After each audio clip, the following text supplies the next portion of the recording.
Alright, hello everybody. It's done. A couple of little tiny bits to finish off, but overall it's finished.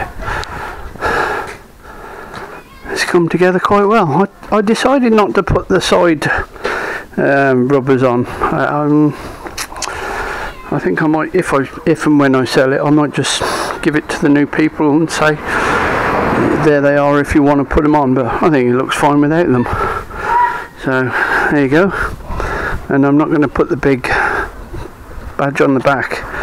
I'm just getting some chrome letters and I'll put Chevrolet there. But apart from that, monster reversing light, everything's working. It's all good. All I've got to do now is I've got to get the tracking done. So I'll phone up about the insurance, get the tracking done, MOT'd, and it'll be all on the road. So I did phone up about the insurance yesterday just out of curiosity, and insurance companies do historic, anything over 30 years old. So this is, there you go, nice big rear,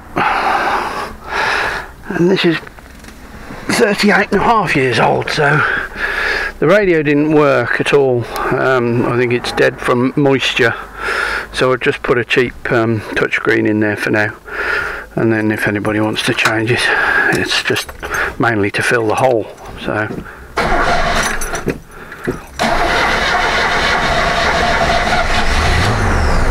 gotta check that timing. It's a bit a little bit on the lumpy side. So yeah, I'll check the timing. But everything works. Clutch is very, very sharp. The moment you take it off your foot off, and it's got a clutch is a bit lumpy, and it's a bit weird, but there you go. Anyway, it's all done.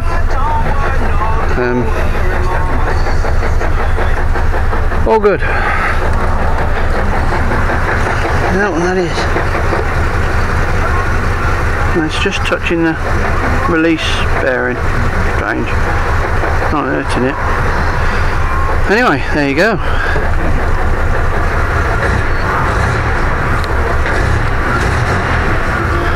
Yeah, I've just got to check that timing. Make sure that's okay. It's a little bit off. But anyway, there we go. Finished. Thanks for coming along for the journey.